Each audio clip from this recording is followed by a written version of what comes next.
Good morning, everybody. Uh, Welcome to office hours this morning. So, if you would, just want to make sure you all can hear me. So, if you would just go ahead and type in there and let me know if you can hear me all right, and then we'll go ahead and get started.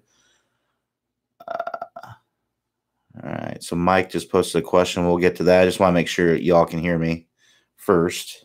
All right. Good to go. Thanks, Mike. All right. So, like I mentioned, if you're first time to the office hours here, just want to let you know that I'm only going to be answering questions that are posted during the office hours, just because I want to make sure that I'm answering questions for those who are actually here for sure. Yeah, if you would, make sure not post a bunch of questions leading up to the office hours, because I'm just not going to answer those. And then also wanted to mention, I had something else I wanted to mention. Oh yeah, we are live in my house here, so I do have a dog, and if somebody comes to the door or something like that, she may bark. So if I have to disappear for a second, that's why. So I just got one question right now, so go ahead and post your questions. I guess if I don't have questions, I will go to ones that were posted before. But yeah, if you want to get your questions answered, then now would be the time to ask them. So Mike here, he says, do you suggest any particular pre-round practice routine?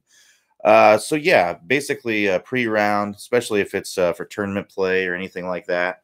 I basically like to spend a little bit of time at the range, just kind of getting warmed up a little bit. I actually don't typically hit a ton of balls at the range. I'll hit about 30 balls. The only time I would hit more balls is if something just came up and I'm trying to work it out a little bit on the range before I go out on the course. Hopefully that's never the issue, but every now and then it does happen. You might have to hit a few more balls, but I like to show up basically about an hour early.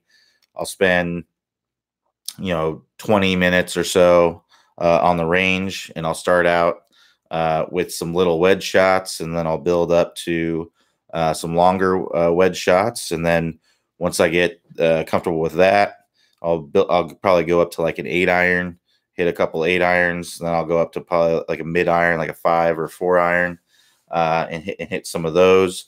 And then I'll get up into my hybrids, 3-wood, and then end with some driver swings. And just kind of build your way up, build the swing up, get nice and loose. And then from there, what I like to do is I like to go over to the chipping area if they have one. And I like to hit some chips, hit a couple different kinds of chips, hit a one that's more, kind of a spinny pitch type of chip, hit some running out chips, hit some putts from off the green just to see how the, ball's reacting through the collar and things like that. So, and then from there, I probably spend 15 minutes or so doing that. And then I'll do another 15, 20 minutes of just putting. And I'll try to just find a straight away putt and about 8 feet, something like that, 5 to 8 feet. And I'll just hit some putts in there, just kind of test my line, just to make sure I'm seeing the right line. And then I'll go around with one ball, and just, if they have a bunch of holes on there, I'll just go around and hit them at those. That way I'm kind of getting some random holes, and I kind of go through my whole putting routine. I read the putt, I step up to it and hit it. So, and then at that point, it's ready to go play. So that's what I recommend. I think that's pretty normal. I would think there's no magic formula to getting ready, but yeah, I would just try to hit all the assets of the game, see it, get a good feel for everything, and then get out there and play. All right, so Bob says, I have lag at halfway down and then throw it away. I exactly flip, but I can't get the hands to be ahead of the ball at impact. So this is fairly common. So basically, you're basically saying that you're generating lag in the downswing. So in the downswing, you're getting to kind of this position, and then from there, you just throw it all away. So what's likely happening is just how you're squaring up the club face with the hands.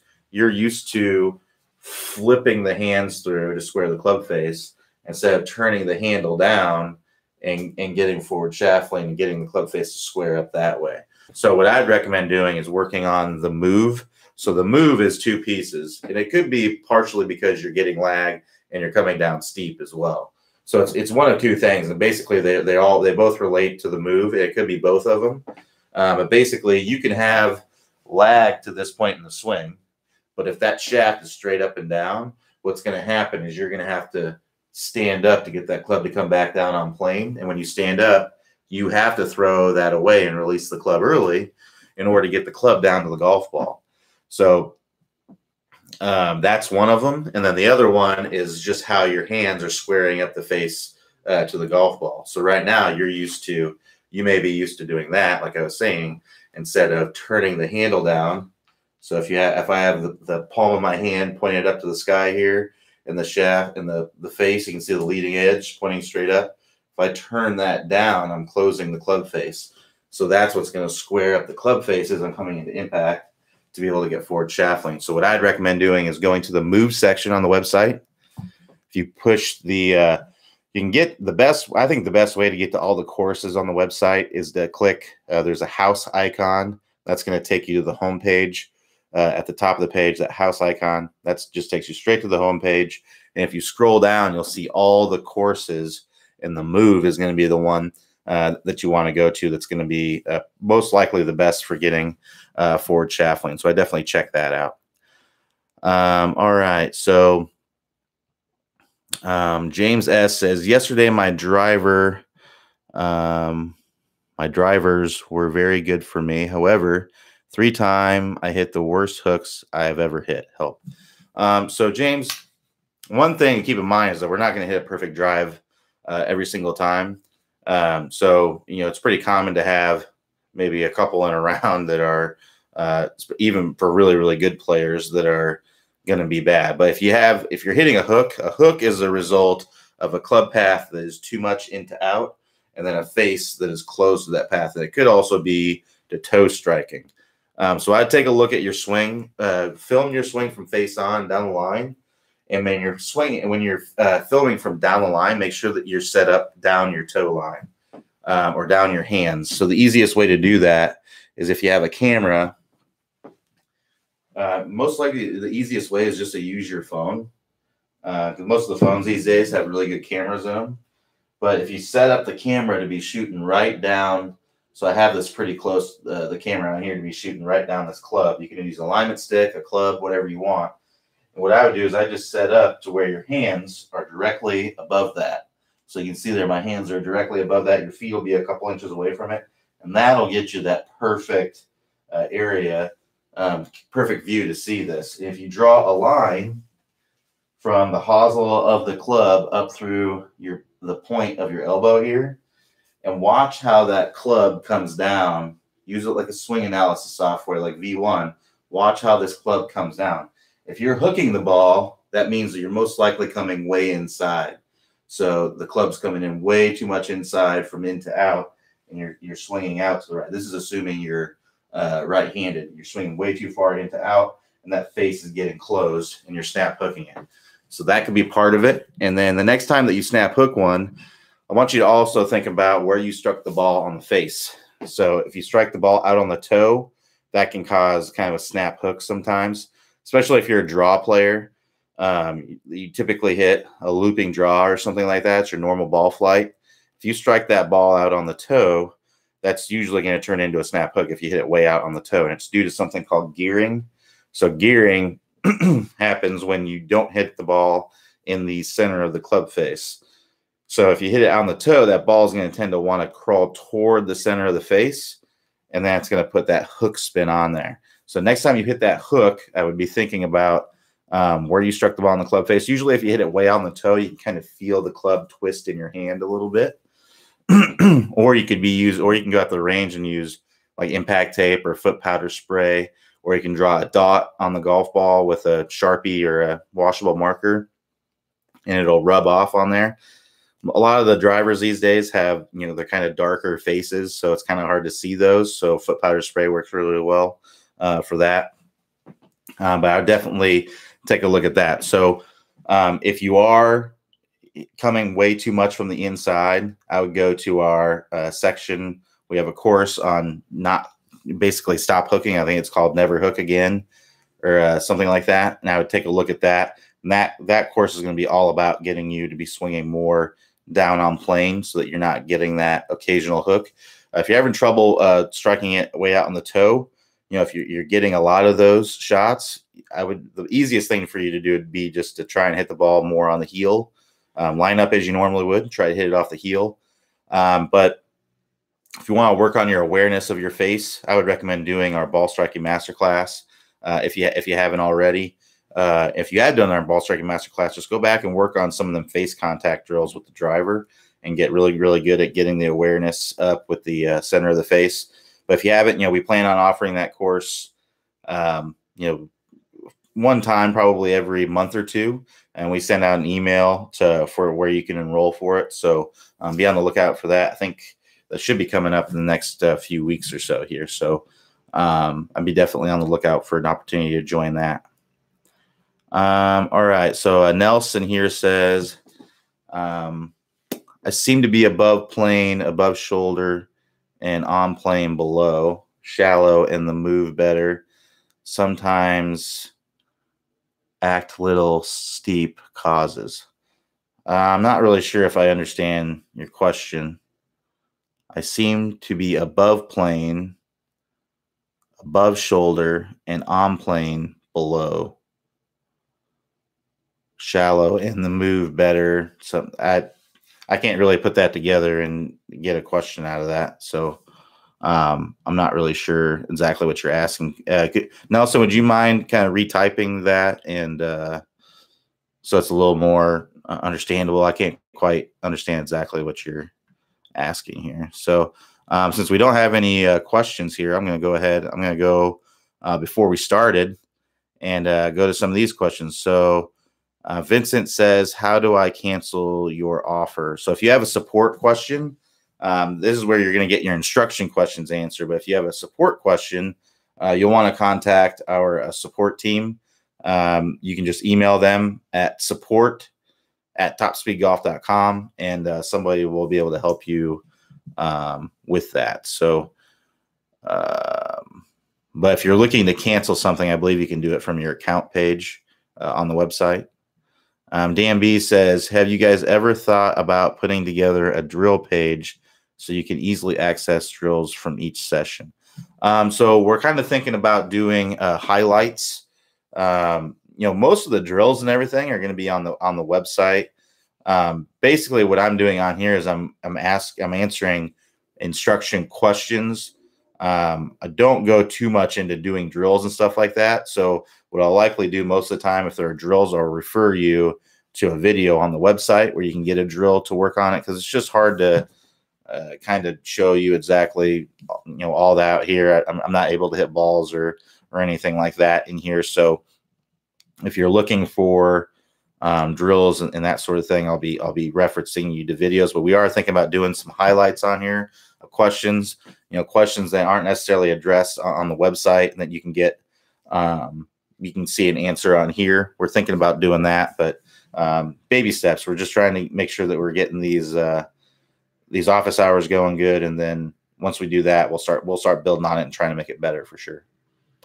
All right, so scroll back up here, and I see Tony posted a question. He said, I recently finished stable fluid spine segment. How would you describe the difference between spine tilt with driver versus what wedges? That's a good question. So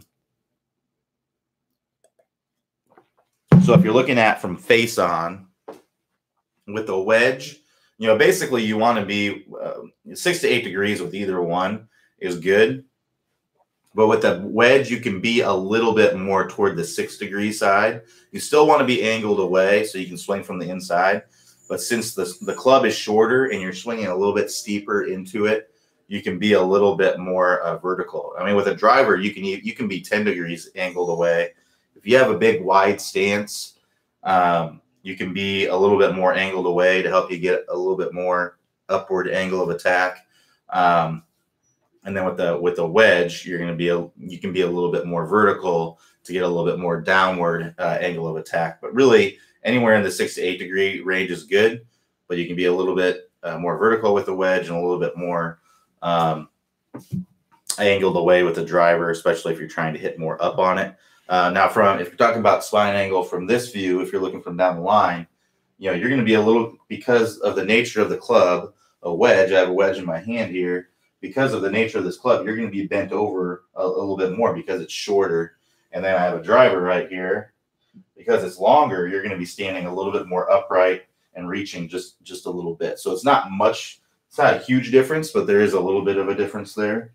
So that's really the big differences between spine angles with driver and wedge. All right, so Richard M. Make sure I'm not skipping any questions. There we go. Richard M. says, at impact, when you turn your knuckles down to square up the face, do you want your hands traveling down the target line? Are you trying to hit the ball straight?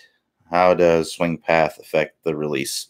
So really, your hands are never really traveling down the target line. Your hands are going around your body. So, your shoulders, you can't really have your hand go like this and then go straight that way. It doesn't work that way. Your hands are traveling on an arc around your body.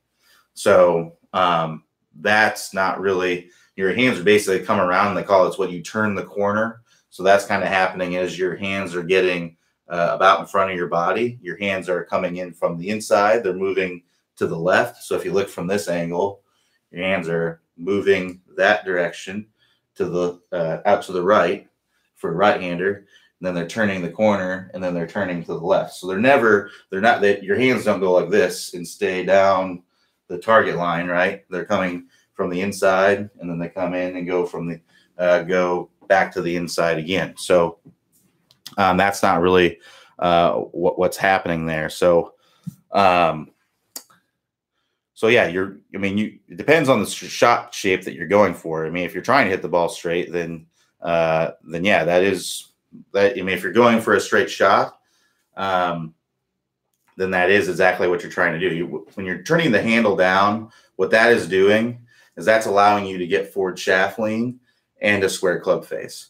So if you watch here, what most people do right now, especially those who are flipping, when they come into impact, they're like this at impact, right? So the right wrist is flat here, or even going like that a little bit, and the left wrist is cupping a little bit. It's like that. So they're coming in like that. Okay, well, if I get forward shaft lean from this position, I don't change my wrist angles. If I get forward shaft lean, you can't really see the face. There we go. Now you can see the face. See how the face opened? If I go like that, so if I don't change my wrist angles and I get forward shaft lean, the face opens. So what I have to do is I have to turn the handle down. So see how I'm turning the handle down now? The club face is square again. So there's the same wrist angles that I had when I was like this, except I push my hands forward now. Now I have to get forward shaft lean. That's what squares the club face. So the club path is working from the inside, hopefully, and then it's coming through impact. So basically what your club path is, it's the right to left, right or left movement of the club head at impact. So if you're coming into impact, that club head is either moving into out or it's moving out to in. The hands sometimes are not moving in the same direction. A lot of times the hands are moving to the left most of the time, as the club head can be moving into out as you're coming into impact. So it's not always the same. That's ideally what you see in professionals, as you see the club head kind of working a little bit into out while the hands are moving left, because they're whipping that club through impact. Your hands have already turned the corner, so they're moving to the left as you're coming through there. So how does the path affect the release? As far as the club path affecting the release, it's not going to change. I mean, you're still releasing. You still want to release the club out in front. That's exactly what you want to do, and that's regardless of whether you're swinging, hitting a fade, or a draw. It's all about releasing this club about 45 degrees out in front would be the ideal. That's what we talk about in the straight line release section. All right, so Tate says, when hitting my irons, I do hit fat chunk shots. However, when I do hit a nice solid iron shot, I hit it clean off the fairway, no divot or barely a mark at all. Is a proper divot essential? Why am I going like a pendulum, only fat or only chunk mark at all? So Tate, well, what's happening here is that you're flipping. That's most likely what's happening. So when you're releasing this club early, so the only way that you can get a solid shot is if you basically time your divot or time your whenever you're hitting the ball with the ground at the same time. So if you're coming in to impact and you're flipping, if you hit behind the ball, you're going to end up, or if you hit the ground before the ball, that's always going to result in a chunk. So if you kind of hit more down through the ball, if you hit just a little bit behind it, that can help you to get through it a little bit more, and it won't result in as terrible a shot. So to get a divot in front of the golf ball, you have to shallow out the club. You have to be able to get forward shaftly, and that's what allows you to get that ball. Because even your solid strikes, if you're flipping it, are going to be mostly in the lower part of the face, unless the ball is sitting up on some grass, like it's up on a tee. So what I'd recommend doing is looking at your release, where you're releasing the club, and see if you're releasing the club early. And that's what you'll need to fix to be able to get a nice divot and some good forward shaft lane compression on the ball. So that usually comes from a couple places. One, it comes from shallowing out the club. You have to be able to shallow out the club and get that club face squaring earlier. So that's going to be the move. It comes from if you're casting. If you're in the downswing, you're doing this to start the swing, you're throwing it away, then you're going to want to work on your lag. And if you're releasing that, if you're doing all those and you're still releasing that club early, then you'll want to work on the straight line release and getting that release looking good. So I first look at, are you shallowing out the club and squaring it up early? That's the move. I take a look at that. And if you work through that, and if you are doing that, then you'll want to go to the lag and make sure that you're not casting. And if you're generating lag in the downswing, then you'll want to look at your straight line release and make sure you're in good shape there. All right. So Roy F says, working on drills in the move, trying to get hands lower and exaggerate shaft lean. How does side bend help? And when do you start the bending in the downswing? So as you go up to the top of the swing, so as you're turning, you're getting, as you are staying in your posture. So if I'm like this, my back, I'm a little bit bent over with my back. So I stay in that back bend, but I'm also turning. And as I'm turning and staying in my posture, now I'm in some side bend. So that's happening as I'm staying in my posture. So if I didn't have the back bending at all, and I wasn't rotating, I would look like this. It was because I was turning back. It would just be this. So as I'm coming through impact, as I'm coming through and I'm opening up, the same thing is happening if I'm staying in my posture. Now I'm in my back bend. So if I'm a right-handed player, if you take the rotation and the forward bend to the back in there, I'm like this. So that's what I am. So now if I go like this, what I just did in front of the camera there, and I add the back bend in there, and then I add the rotation in there, now I'm in that right area. So it comes from staying in your posture. So as long as you're staying in your posture and you feel like you're getting those hands really low and you're opening up into the ball, that bend, you're not going to have to think about it. It's going to happen. It's not something you're going to need to make sure that you're doing. It's just a matter of making sure. I would really focus on getting the hands lower, and that automatically that's going to happen. Now, if you focus on those hands getting lower and you don't rotate, you got to get things rotating as you're coming through to get that side bend as you're coming through. So make sure that you're rotating into the ball. And if you are shallowing out the club and squaring up that face early, that's going to be a lot easier for you to do, because if you go like this, steep shaft, and you don't square up the face early, you kind of leave it open a little bit, then what's going to happen is you're going to do that. There's not going to be any side bend. There's going to be very little, but you're not going to have any rotation. You're just going to be like this, and you're going to be hanging back. So make sure that you're shallowing out, squaring out that face early so that you can rotate into impact, and there you have that side bend right there. All right, so James M says, I play golf with my arms for a long time. When I get the downswing, my arms take over and I lose the lag and I hit behind the ball. Do you have any suggestions? So it sounds like, I mean, you just need to get the legs more involved, and getting a good weight shift to your lead side is really, really important for that. So what I'd recommend doing, there's a video on the website. It's called, I believe it's called How to Start the Downswing. And there's a drill in there. It's called the step drill. It's really the best drill for learning how to use the legs a little bit more in the golf swing. What you do in the drill is you start out with your feet together. You start the backswing, and as soon as you start that backswing, you're starting to step forward.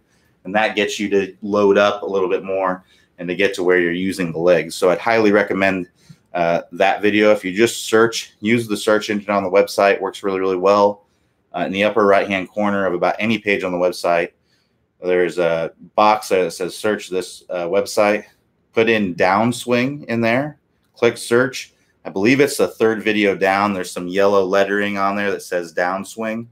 I believe the video is called How to Start the Downswing. Do the step drill in there and get used to using those legs a little bit more in your downswing, and that'll help out quite a bit. All right. So Albert B says, recently Clay mentioned firing the right arm on the downswing. Please explain. I would like to see Clay make a crazy video of the right arm in the swing. There is actually a crazy detailed video.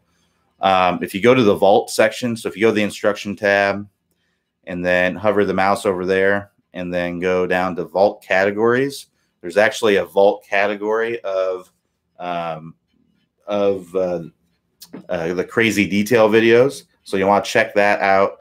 And I believe there is one on the right arm in there, where Clay talks about the movement of the right arm. So I'm not sure exactly what video you're talking about as far as Clay talking about the firing of the right arm. But basically, most amateurs, they're too active with that right arm. It gets involved too early. Basically, it gets involved right from the top. And that's where you get the casting and the over the top and things like that. That's what we see in most. That's what I see with most students and what's happening. So most of the time, what we want to do is we want to feel more relaxed with that right hand. So we're up at the top. We're really, really relaxed with it, and we're letting that right arm kind of drop in. And then as you're coming into impact, that's when you're getting that to fire through. When you're getting those hands really, really low, then it's starting to fire through there, and you're getting that club to release out in front. So most likely, you're probably just, unless you're a professional golfer, that's just what we typically see in amateurs, is just that right arm. So I try to relax it as much as you can, because most amateurs, they just can't fight the temptation to really fire, excuse me, that right arm. So I'd recommend basically trying to keep it relaxed as you possibly can. And then in reality, you won't get it to be firing as much. And that's going to help you to be able to release that club more out in front. But yeah, that crazy detail video that you're looking for would probably be, I believe there is one on the right arm in there. All right, so Bob L says, do you have any exercises to help wrists be better at turning the handle? Not really. That's not really my expertise as far as wrist exercises or anything like that. I will say, one that's kind of good that I like to kind of do out on the golf course is to just kind of hold a club like this and kind of do some of that to help with your wrist motions a little bit. But if you're looking, if you have limitations in your wrist and you can't move them around as much as you want to. So basically, if you're looking for rotation like that, you should be able to go, 90 degrees that way and, 180 basically from there to there. So if you have trouble, if you can only rotate your hand that much and then rotate your hand that much, then you might have a limitation in your wrist. So that'd be something you'd want to go to, a doctor about and to see about getting that to be freed up a little bit. But yeah, you should be able, if you were to hold your elbows into your side, so that's going to lock in your arms so that you're not going like that, right? So holding your elbows into your side like this, and then hold your hands, see if you can hold your hands straight up, palm straight up. So if you can only go like that, then you might have a limitation. But you should be able to go, if you have normal wrists, you should be able to get your palms pointing up to the sky here. And then the other way is just getting your palms pointed down to the ground. So you may not be able to get them all the way, but probably 70, 80 degrees would be normal. So if you can only turn your hands down to about that much, then you may have a limitation there in your wrists, and you may want to go talk to somebody, a doctor, about that. So that's basically the test that you can do. Same thing goes for this. So if you hold your hands out here and you push your thumbs out like that, I believe it's about 60 degrees you should be able to get. So if you can only go like that, you can't push your hands down very much, then you might have a little bit of a limitation there. And the same thing, you should be able to get, if you go thumbs up, so here's thumbs up, you should be able to get about 20 degrees from neutral, from thumbs up. So you can see I get about 20 degrees there. And then lastly is flexion and an extension with the wrist. So if I'm holding actually, if I hold my hand out like this, actually a 6-iron is what you want to use. 6-iron has about a lie angle of about 60 degrees. So if you hold your wrist out like that and bend it down, you want 60 degrees would be, at least 60 degrees of what you should be able to get. I'm probably getting about 70 degrees there. And then bending back, same thing, 60 degrees is pretty ideal. And you can see I'm getting about 70 degrees there. So if you can only bend your wrist back about that much, you may have a little bit of a limitation there. And if you can only bend your wrist down about, that much, or maybe even just that much, that's probably about 45 degrees, then you may have a little bit of a limitation there. So just do those tests to see where you're at. And unfortunately, I'm not really qualified to know exactly how to get those worked out or getting those a little bit better, but I know how to test it to see if you have any sort of limitation. And if you did all those tests and you're not seeing kind of the same wrist movements that I'm getting, you may have a little bit of a limitation there, and you may want to go see like a physical therapist or a doctor about getting those to be in a little bit better position. All right. So Rick H says, I'm unable to stay down and raising up before impact. Is that probably due to moving the hips left before rotating into the finish? It could be. So if you are sliding, we talk about the compression line. So if we angle this down a little bit, we talk about the compression line. So for those of you who are new to the website, not sure what the compression line is. Compression line is the line that goes up through the ankle, hip, and shoulder. And we want that at impact to be in a nice straight line, angled away from the target. And you want your body to be, roughly about 45 degrees open. So this is one of the pieces of the top speed golf system. So right there, that'd be a good compression line. I'm slightly angled away. Everything's nice and in line there. So if you actually get to where you're like this, which we see a lot, we see the hips bump out, well, you're going to get locked up here and you're not going to be able to rotate. And if you can't rotate open, your body is slowing down, and that's going to make your arms speed up, and you're going to flip the club. So that's going to make, if you flip the club, then you have to stand up to make room for the club. Otherwise, if I stay down like this and I flip the club, I'm just going to put it straight into the turf. So if I bump forward and I flip the club, I got to stand up to shallow that club out so that I don't chunk it. So that could be what's going on there. So I take a look at your compression line. There's a great drill in there for this. You take an alignment stick, you stick it in the ground right outside your hip, just like this. You take your swing and you basically make sure that you don't bump into that. So you're turning away from it. You're pushing back, your hip back and out of the way, because if you bump, well, now I'm hitting this stick on the ground. So I would get an alignment stick, stick it in the ground, maybe even angle it in a little bit so that you can exaggerate this and feel like you're getting that hip out of the way as you're coming through there instead of bumping forward. And that's going to help you stay in your posture and keep the club accelerating through there. All right. So James M says, thank you, Quentin. No problem. Glad I could help. Albert B says, there is one on the right wrist, but not on the right arm. So I'm not sure exactly what video you're talking about, I'd have to go watch it. But basically, for pretty much any amateur, I would recommend not feeling like you're, especially if you're a right-handed golfer, not feeling like you're firing that right arm, because almost all amateurs get that. Something I struggled with for a long time, just because we're right-hand dominant.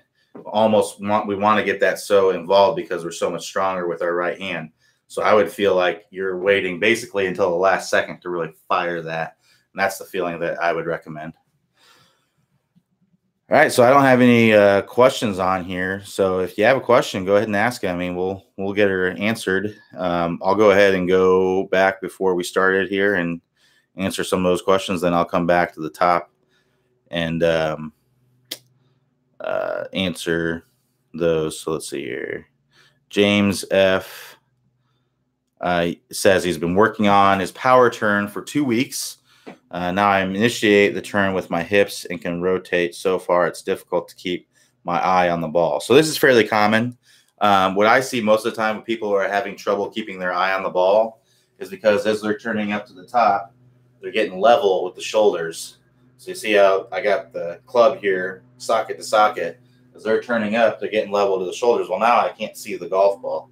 So I would make sure when you're doing the power turn drills, you're putting that club across your shoulders. So if you're doing that first drill, I would make sure that you're keeping that butt into the club, pointing down toward the ground, and that's going to allow you to be able to still see the golf ball. If you get it leveled up here, now I can't really see because my shoulder's in the way, and I'm getting this nice big turn here, but now I can't see the golf ball, and that's going to make things difficult. So I would try to feel like you keep this left shoulder. If you're right-handed, this left shoulder staying low, that right shoulder is going high as you're turning up the top. You're still getting the big turn here.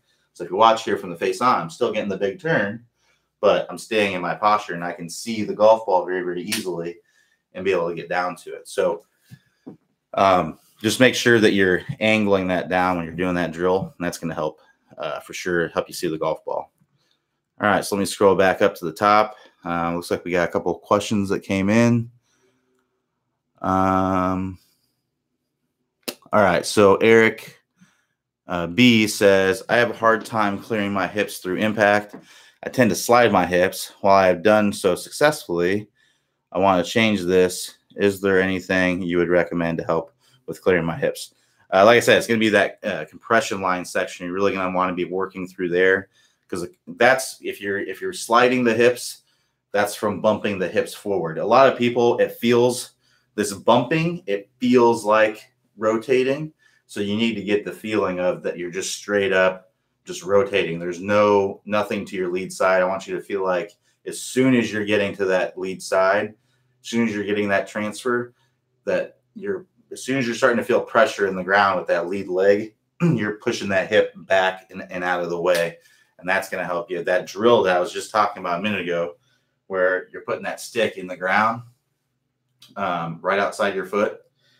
So right there, essentially, and you're going up the top. And I want you to feel like as you're coming down, you don't get into that stick. You turn your hip away from it as you're coming through. I would almost try to get, we're talking about the compression line being nice in a straight line here. I would try to get your hip inside that line as you're coming through. You're turning your hip so much that your hip is inside the line to really, really exaggerate it. If you exaggerate it, it's going to be a lot easier for you to implement this. So I try to exaggerate it as much as you can. And then the worst thing you do is just overdo it. And at that point, all you have to do is ease off of it. So I just try to exaggerate turning that hip in as much as you can and getting those hips to turn. And once you get that down, it's going to be a lot easier for you. So I work through that compression line section, go through the courses on the website, click the homepage, scroll down to the courses, go to that compression line section, start working through those, and just exaggerate everything as much as you can.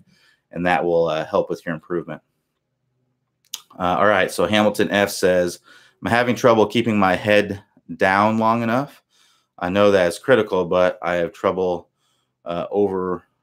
overriding the look. I see what you're saying. Okay, so if you're raising up as you're coming through impact, now there's a difference between looking up too soon and raising up. So I'm not sure exactly which one's happening to you. I mean, it's fine as long as you're staying down and through and I mean, you can look up the ball. You actually want your head to come up as you're coming through impact. But if it's one of those where as you're coming into impact, you see you're doing this. If that is the case, the most common issue that I see is steepness of the shaft and the downswing. So if you film your swing from down the line, what I talked about earlier is making sure that you get it down your hands, where it's basically shooting right down your hands here. And you watch and you see that the butt end of the club is pointing inside of the golf ball. So now I'm pointing inside of where the golf would be. When that happens, I've got to stand up to get this club to come down on plane. So when I'm coming down, I do this and I flip the club and I stand up out of my posture to get this club to come down on plane. So that's most likely what's going on. I don't know for sure. You know, the only way for me to know 100% is if I see your swing. But that's the most common thing I see. I can tell you that is the number one thing I see, and that's going to be the move. If that's not it, then the next time you come to office hours, you know, let me know, and we'll look at other things. It could also be a hip bump, you know, as we were talking about earlier. Another guy was getting that hip bump. Well, that locks the hips up and they can't rotate. So if you're getting that hip bump forward, your left hip is out ahead of your shoulders and your lead shoulder and your lead ankle. If you're out ahead of that, if you're drawing a line between the two at impact, that locks up the hips and you can't rotate. And if you can't rotate, the arms are going to fly in front of the body and you're going to have to flip the club and you're going to stand up out of it. So look at those two things and see if that's what's going on, and then work on those. The move section is what you're going to want to work on to get this club to shallow out so that you can rotate into impact. And then the compression line is the one you're going to want to work on if you're bumping out forward. All right. Eric B says, what I mean by this is I have adapted to striking the ball well, but I feel your system will lead to more consistency. Yeah, so basically we all have our natural swings, right? And we've learned to hit the ball with those swings. Trust me, I've seen people that are scratch players that don't really have great golf swings, but they know how to hit the ball with their swing. And if you were to change it, you could improve them in the long run, but they're probably going to get a little bit worse before they get better. So it's more about, you know, if you don't have great technique, so you're not hitting all the pieces of the top speed golf system, and you're a great, you know, you're capping your potential essentially. You're just never going to be able to, you know, if you're coming in, you're releasing the club early, you're always not going to be as long as someone who has the same ability as you, but is able to release that club more out in front and get more compression on the ball. So you're always going to be behind that person. So I say, you know, you can be a great player and not hit all the pieces of the top speed golf system for sure. But if you want to be a really, really great player, you know, you're kind of capping your potential if you're not hitting those pieces. So I would just look at the piece that you're struggling with the most. You know, if that's lag, then you'll want to be working on lag to start improving that. So sorry about that. If you're hearing some background noise, I do have, sounds like there's some guys doing some yard work outside. So I apologize if that's coming through on here. So Bernard says, I have a natural hook with my irons driver. How can I fix it? So a hook is mostly caused from a club path that's too much into out. So that means that your club is moving out. If you're right-handed, the club is moving out to the right through impact. So if the club's moving out to the right and the face is closed to that path, then you're going to hit a hook. So we have a section on the website. It's the Never Hook Again website. It's going to be all about getting you to be more on plane instead of too much under plane. So I definitely check out that section, but that's what causes a hook. The other thing that can kind of cause a hook that I mentioned earlier is face contact. So if you're hitting it way out on the toe every single time, that ball is just going to make a ball hook even more. So keep in mind where you're hitting the ball in the face, and then try to adjust your feeling to get that ball more in the center. So if you're hitting it on the toe, line up as you normally would. If that's on the center of the face, then line up there, and then try to hit it off the heel to move that strike closer to the center. All right. So Steve T says, can you review the takeaway? Clay's video on the perfect takeaway was very helpful. So really, I can go over the most important pieces of the takeaway. So what I like to see in the takeaway is essentially that I like to see really wide at first. And the reason for this is I like to see the shoulders getting involved early. So if you don't have a wide takeaway and you just kind of pick up the club, you just kind of go like this, well, my shoulders aren't really getting involved. I've already gone this far in the swing and my shoulders have barely rotated.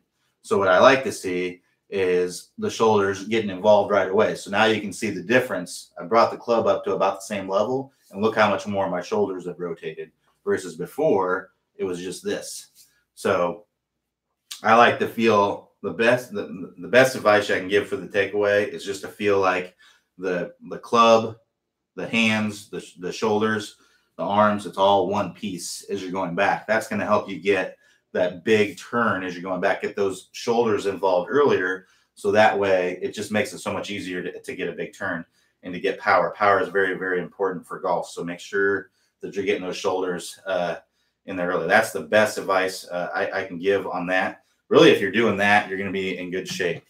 Now, if you're looking from this way, you can, the only time I would tell somebody to change the way that the club is coming up, inside, on plane, outside the hands, is if clearly they're doing something in the downswing that's caused by the takeaway.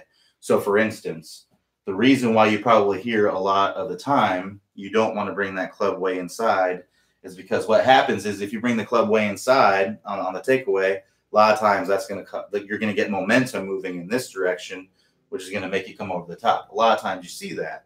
So if I see somebody that's going like that, then okay, let's try to get you swinging more up on plane or even more outside of the hands so that you can drop that handle down. So that's the only time I would change that. If you're bringing the club way inside and then you're bringing the club down on plane, that's completely fine. I wouldn't even mess with it because it's not going to change anything for you. It's a waste of time essentially. So, JB Holmes, tour player, brings the club way inside and drops the club down on plane. If you're doing that, then I would not mess with any of this. I would just bring the club up naturally the way that you normally do. So if you're bringing the club down on plane, don't mess with inside, outside the hands. If you're coming way over the top, I'd maybe look at, are you bringing the club way inside and maybe trying to change that to be more in line with the hands or outside of the hands to get the momentum moving in the right direction. If you're swinging way too far from the inside, I would look at, this is fairly rare, but if you're swinging way too far from the inside, I would look at, okay, am I bringing the club way too far outside my hands and that's dropping in? And I would try to think about, okay, maybe I just want to bring it a little bit more in line with the hands so it doesn't drop inside too much on the downswing. So that's all I would say there. It's really not complicated. I wouldn't complicate it any more than that. I wouldn't go into any more detail than that. That's really the most important things. Beyond that, I would do what you naturally do, and I'd really focus on impact the most because that's really what's going to help you. The only reason you would take your do anything to your takeaway is to improve what's happening at impact. And those things that I just mentioned, swinging on plane in the downswing, swinging too much from the inside or over the top, that's all going to affect your impact. So the only reason I would change your takeaway in that regard is to improve those. And then the only reason I would change, if you're lifting the club up, if you're lifting the club up and you're still getting a big full turn, then I wouldn't mess with that either. That's completely fine. But if you're someone who just kind of picks the club up and you're only seeing, a shoulder turn of about less than 90 degrees and you're picking that club up, well, you can make a big difference in your power and the speed that you're getting at impact by getting those shoulders more involved earlier so that you can get a bigger turn. So that's basically that's all I would think about with the takeaway. All right. So James says, two things helped my speed head the most: taking the driver straight out, raise overhead, turn handle, the second, turn both feet out 45 degrees. So thanks for sharing, James. Yeah, I think that's, we'll talk about a little bit why those things are important. So one, getting that handle high.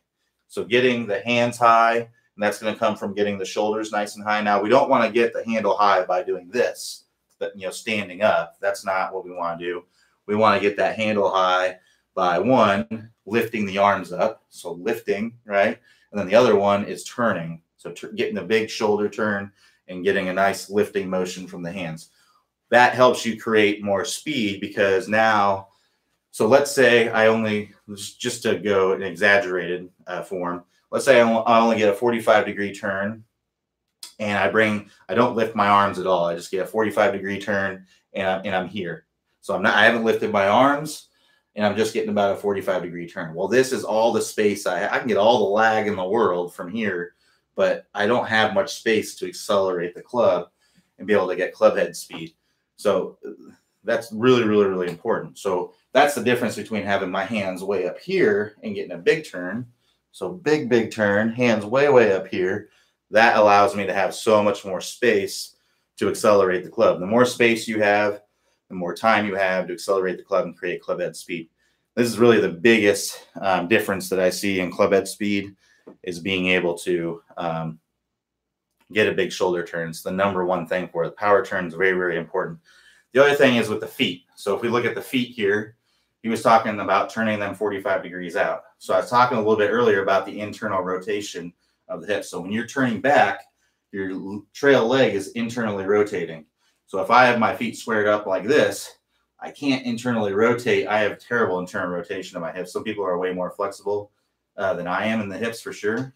But if I'm turning and I have my feet pretty much squared off, sure, it might be more aesthetically pleasing to see, Roy McIlroy, he's got his feet squared off pretty much. It looks really, really nice.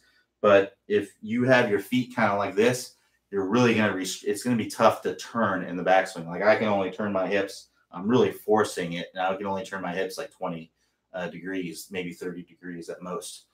So if I angle this out a little bit, and he's talking to angling it out at like 45 degrees. Well, now, wow, I can turn a lot more because I've eased up on that internal rotation. And in the downswing, I'm just going to get all the way up on my toe anyway. So it's not going to hurt my external rotation because I'm just going to be able to go like that. So I would highly recommend this trail foot, turning it out. Lead foot, same thing. So when you're coming through the ball, you are internally rotating that lead leg. If you watch any professional, this leg is opening up as they're coming through.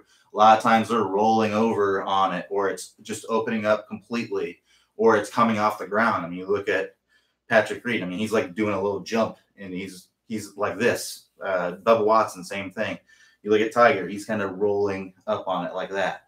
You're gonna see that. So everyone's rolling up on that. So if you open up a little bit, that's going to help you to get through the ball better, get the body rotating as you're coming into impact. Now, it's not going to affect the backswing. It can if you keep planted. So if you open this up, it is going to make it harder to externally rotate that leg as you return back. So what I recommend doing is you're going back, just lift that heel off the ground a little bit to allow you. I mean, for Cesar Molinari, on his wedge shots, he's lifting his heel off the ground. It's completely fine to do. It's a myth that you have to keep your feet completely planted on the ground for stability and things like that. If you look at the best ball strikers, they're moving their feet all over the place. So it's more important about getting that range of motion and getting that power than being super, super stable with the feet, keeping them planted on the ground at all times. I know it can be a little bit scary to move the feet around and stuff like that, but trust me, it helps you get a bigger range of motion, and it helps you to hit the ball a lot longer. So go ahead and let that left heel come off the ground as you're turning to the top to ease up on that external rotation. All right, great question and great comment there, James. All right, so that was the last question up on here. We got 5 more minutes. If somebody has a question, feel free to go ahead and post it on there, and I'll be happy to answer for you. If not, we can go ahead and wrap up here, and we'll see you tomorrow. So I'll go ahead and give you another minute here to get another question on there, and if not, we'll wrap it up.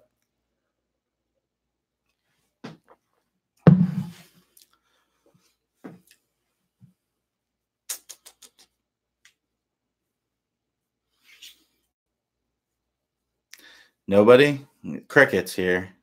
It's surprising. Usually I don't even come close to answering all the questions, and today there's just not a lot of questions being asked.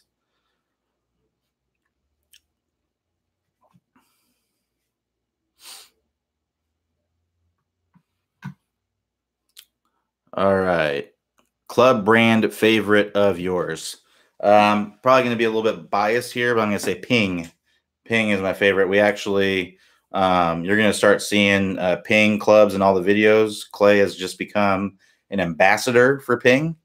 Ping is awesome. We went over to their facilities. It's incredible the amount of engineering and effort that they go in with everything. I mean, they test everything. They actually tested what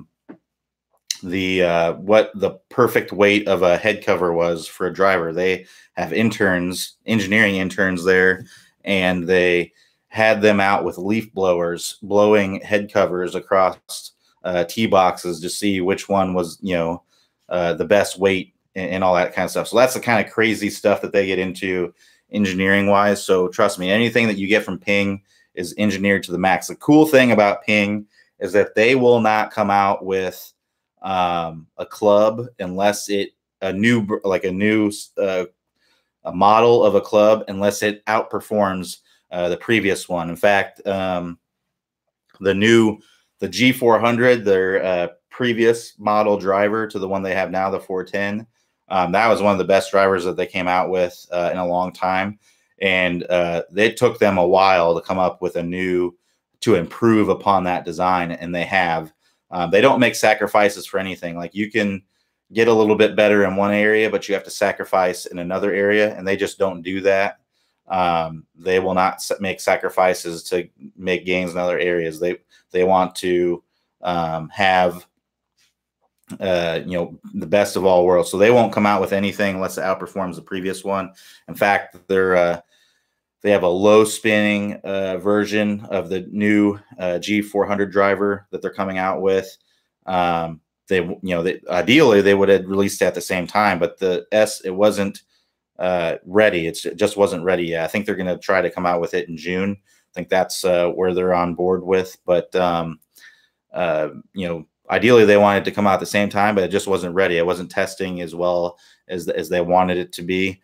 So now it's getting ready, and it's just kind of going through production and all that kind of stuff. So Ping is what I recommend. But really, honestly, if you go with a brand, a name brand club, you're going to get a good brand. I just wouldn't go to Walmart and expect to get great branded clubs, quality and stuff like that. I think they all go through pretty rigorous quality protocol. But I will tell you, I've been to the Ping facilities. I've talked to the Ping engineers. Ping has a huge engineering team, and they don't have like a huge marketing team, whereas it's kind of the opposite with a lot of other club manufacturers. So that if you're getting a club from Ping, you're getting the latest and greatest from them. You're not just going to get a gimmick or anything like that. It's always going to be the latest and greatest. So that's my recommendation. That's my favorite. But I know everybody's got their own favorites for sure. I played all brands of clubs basically growing up. So I don't really have any, I think that they're all pretty good for the most part, but after going to Ping and checking out the facilities and all that stuff, I think in my mind, they're the best.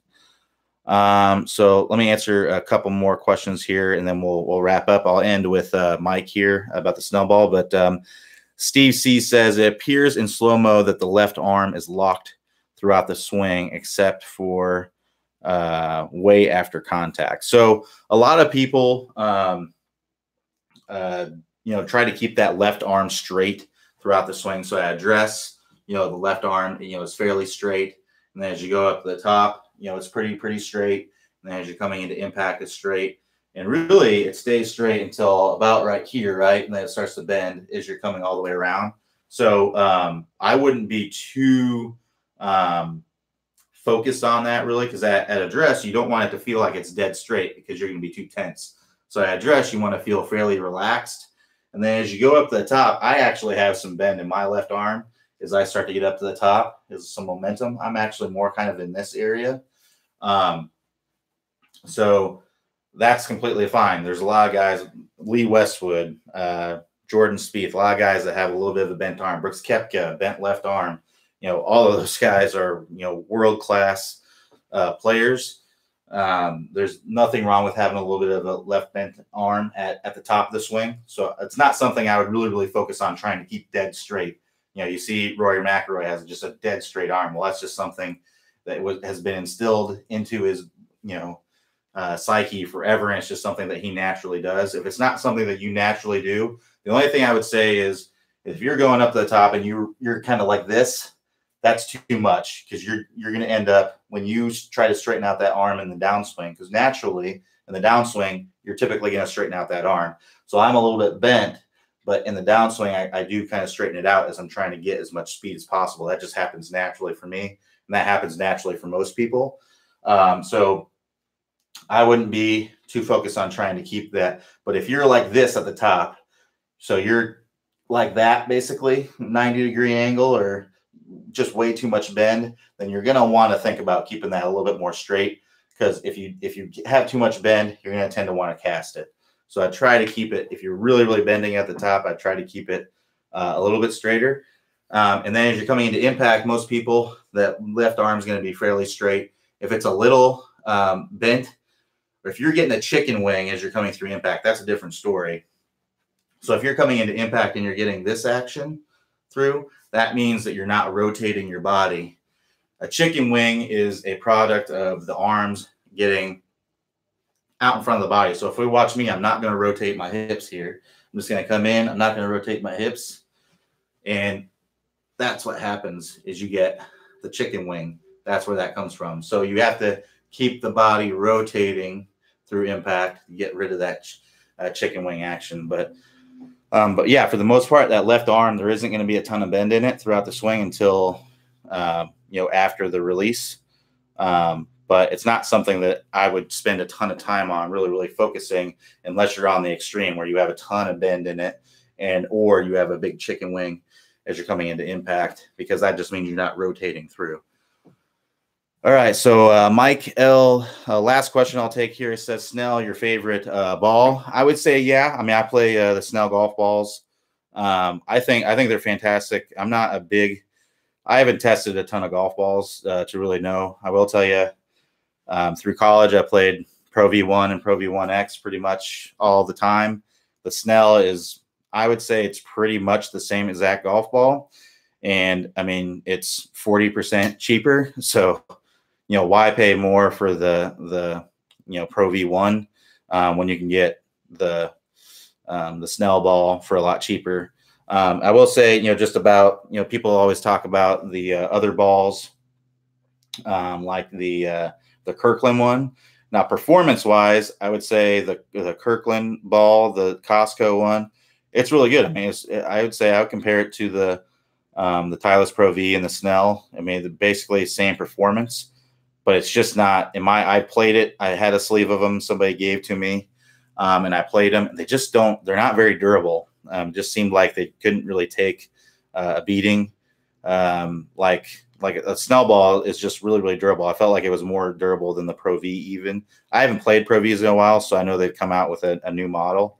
But you know, maybe it's a little bit more durable. But yeah, I really like the Snell ball. That they perform really good. They go pretty good. I mean, they go just as far as any ball that I've ever hit. They're spinning with wedges and everything. It is really good. Yeah, that MTP Black is a really good golf ball. Really comparable to the Pro V1 for sure, and I would highly recommend it. At $30 some a dozen, it's tough to beat for sure. So I definitely recommend that. But everybody, thanks for joining me. I'll end right there. Thanks for joining me with the office hours. I'll be back tomorrow. Tomorrow is Wednesday, so 9 a.m. I'll be back here again. So hopefully you can join me then, and I will talk to you at that time. Take care.